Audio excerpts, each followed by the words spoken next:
السيدة رئيس الجامعة، السادة والسيدات الحضور، السلام عليكم ورحمة الله وبركاته.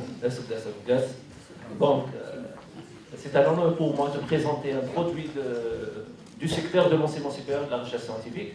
Donc, c'est le produit adopté pratiquement par la tutelle et tous les établissements de l'enseignement supérieur, y compris les œuvres universitaires. Donc, c'est le produit de notre communauté universitaire. Pour cela, dans cette présentation, je vais me contenter de présenter ce qu'on est en train de faire et ce qu'on a déjà fait pour justement implémenter et généraliser ce produit au niveau de notre établissement. Mais avant de présenter ça, permettez-moi de le présenter brièvement, surtout pour les gens qui ne le connaissent pas, où ils ont peu d'informations, ou même des informations des fois erronées sur ce système. En fait, tout simplement, c'est un S2I, c'est un logiciel. S2I, c'est quoi ça? C'est un système d'information intégré. Monsieur Savoie a parlé tout à l'heure que c'est pas un simple système d'information, c'est un système d'information intégré ou logiciel, c'est un nom commercial. Ça veut dire quoi? C'est un ensemble de logiciels intégrés. Donc il y a une liaison entre ces briques de logiciels. Je vais expliquer brièvement ça après. Donc ce logiciel, il est spécifique pour l'enseignement et de la recherche. Pourquoi il est spécifique? Puisque c'est juste notre secteur qui fait l'enseignement supérieur et la recherche scientifique en Algérie pratiquement. Et il est générique pour les fonctions support, ça existe partout, surtout en fonction publique exactement. C'est le même texte législatif. La finance et comptabilité, les ressources humaines et la préparation de l'appel, le patrimoine et logistique, on parle chez nous des moyens généraux. Donc, les caractéristiques essentielles de ces systèmes résident dans les multi-établissements. Donc, tous les établissements utilisent pratiquement le même système générique pour tout le monde, mais il est adapté à chaque spécificité de chaque établissement, pour une école, un centre de recherche, une université, etc. Il est multilingue. Pour le moment, vous voyez des interfaces en français, mais il est multilingue. Pour les informaticiens, on utilise le principe d'internationalisation. On peut développer par la suite. Il y a une possibilité de voir notre chère langue arabe, Mtamazigh, et même les autres langues en anglais, par exemple. C'est possible, bien sûr. L'architecture, elle est trois tiers, c'est un peu technique pour les informaticiens, j'en passe rapidement. Il y a la technologie Web 2.0, un SGBD indépendant. Ça veut dire quoi? Ça veut dire qu'on peut utiliser, on peut changer facilement le système de gestion de base de données qu'on est en train d'utiliser. Bien sûr, il permet de développer des connecteurs et des API d'interopérabilité avec des applications qui existent au niveau des établissements. On a des applications qui tournent, qui sont en cours d'utilisation, que ce soit chez nous ou dans d'autres universités et établissements. Donc, il faut permettre ça, la connexion de ces applications pour les utiliser avec Progress. Donc, le schéma global de Progress est là. Vous voyez toutes les fonctionnalités qu'on est en train de développer et utiliser se trouvent au milieu. Donc le plus important, notre objectif final de la numérisation, c'est bien le premier palier, c'est le pilotage, et juste au-dessous, on a ce qu'on appelle le référentiel. Pour bien piloter, il nous faut de l'information. Pour avoir l'information, il faut des applications pour avoir ces informations. Donc l'objectif, ce n'est pas vraiment l'automatisation au sens informatique, mais plutôt pour avoir l'information, pour aider à améliorer le service de l'administration publique. C'est ça l'objectif, le pilotage. Le pilotage veut dire comprendre exactement où est le problème et essayer d'améliorer la gouvernance sur tous les niveaux. Par exemple, pour nous, dans l'enseignement supérieur, du département jusqu'au ministère. Donc, si on a la bonne information, on peut réagir correctement et rapidement. Donc, je vous donne juste quelques exemples des briques qu'on a. Pour le référentiel, voilà le référentiel juste au-dessous. C'est le pilier important puisqu'il contient des données communes. Par exemple, les enseignants qu'on a, il y a des enseignants qui font des mutations, les étudiants qui font des transferts, etc. Donc, le référentiel contient toutes les informations qui concernent tout ce qui est données communes au niveau du secteur. Je donne l'exemple de la norme concerne tout ce qui est données communes au niveau du secteur. Je donne l'exemple de la nomenclature des structures qu'on a, les facultés, les départements, etc. Elle est utilisée par la pédagogie pour savoir où sont les étudiants et les enseignants. Elle est utilisée par la GRH pour avoir l'affectation des enseignants. Donc maintenant, au niveau de Progress, on utilise la même nomenclature, que ce soit en pédagogie ou en GRH. Et on va l'utiliser, Inch'Allah, après pour les finances. Un exemple de l'AVE, c'est quoi l'AVE? C'est la formation et vie étudiantine. Dans le jargon commun, on parle de la pédagogie. Mais dans le jargon de Progress, on parle de la formation et vie étudiantine. On a plusieurs fonctionnalités qui ont été déjà développées et maintenant on est en train de les généraliser petit à petit, par priorité. Donc on a tout ce qui est offre de formation, les différents cycles qu'on a. Pour les étudiants, on a tous les dossiers d'étudiants, les inscriptions, les transferts, etc.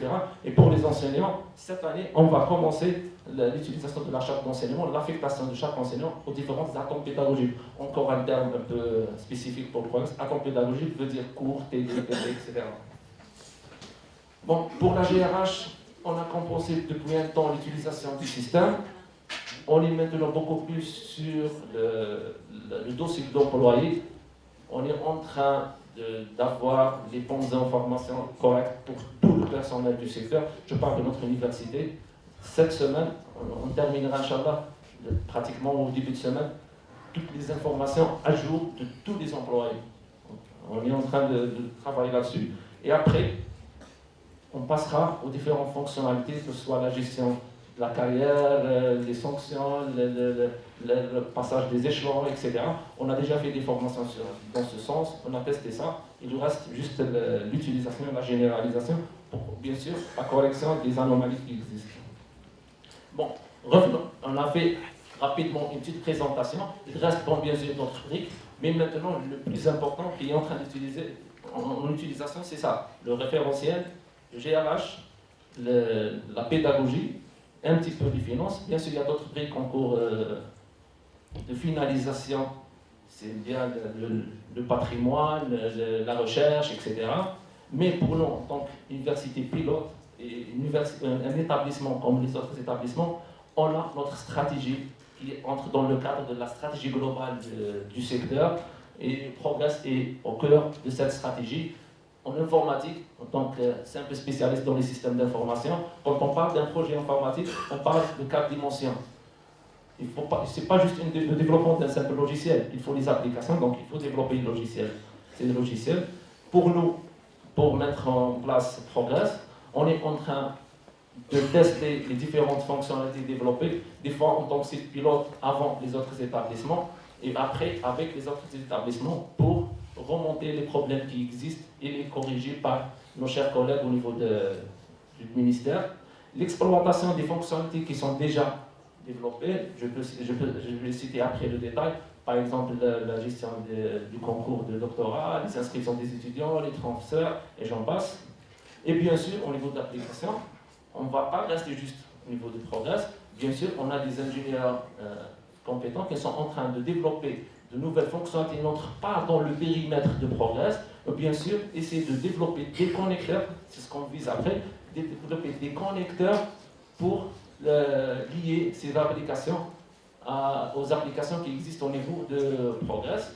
Quand une application web sans infrastructure, on n'a rien fait pratiquement. Il y a des efforts là-dessus, je vais en passer, puisqu'il y a des gens spécialistes plus que moi dans ça. Donc on est en train de connecter les différents campus et équiper les services par les moyens nécessaires. Quand les formations aussi entrent dans la stratégie de mettre en place Progress, donc on organise après chaque fonctionnalité développée des formations. Des fois même, on participe dans les formations au niveau régional. Au mois de juillet passé, on a fait une formation au niveau régional des sous-directeurs et chefs services des ressources humaines. C'est notre université qui a désigné le formateur qui a formé l'ensemble des sous-directeurs de la région. Et bien sûr, on essaie d'assister les utilisateurs du système au niveau de l'université. À chaque fois, chaque jour, pratiquement maintenant, on a un plan de travail. Chaque matinée ou après-midi, on a un groupe d'utilisateurs des facultés qui viennent au niveau de la tour administrative pour les assister si jamais il y a des problèmes pour préparer les délibérations, par exemple. En termes d'organisation, la même chose, un logiciel sans organisation, pratiquement comme si on n'a rien fait. Maintenant, pour le moment, on a une cellule d'implémentation de génération de progrès. Ce n'est pas une cellule de gestion de progrès, c'est une numérisation du secteur. C'est tous les acteurs qui doivent utiliser le système. C'est pour ça que cette cellule accompagne les différents acteurs pour l'adopter et les aider pour qu'il soit vraiment un logiciel utilisé par toutes les parties prenantes. Et l'acteur qui utilise plus ce système, c'est bien l'étudiant. On a des centaines de milliers d'étudiants qui ont utilisé ce système pour s'inscrire. Après, on a les responsables et les enseignants. Et on vise pratiquement toute la communauté universitaire. Donc on est là pour juste les assister. Bon, rapidement, je vais passer sur les missions de cette cellule, puisque c'est l'organisation. On est là pour administrer ce référentiel Crédilica, donc la création des comptes, la création des scriptures, des lieux, etc. La planification, l'organisation des opérations, puisqu'il faut à chaque fois planifier la mise en place des nouvelles fonctionnalités. Bien sûr, la formation du personnel concerné, l'assistance technique des différentes parties prenantes, et bien sûr, surtout, la coordination avec l'équipe qui fait un travail remarquable au niveau du ministère pour remonter les différentes anomalies quand on les trouve devant nous pour mettre en place une fonctionnalité. Donc, l'université a participé, pas juste en tant qu'utilisateur dans le système. Depuis pratiquement 2010-2011, on est dans le système pour le développer. Depuis la gestion des projets, depuis la première feuille A4 du projet, on a commencé, on était impliqué dans le système, dans la conception du référentiel de la GRH aussi. Donc, on était responsable au niveau même national pour la conception de la partie GRH.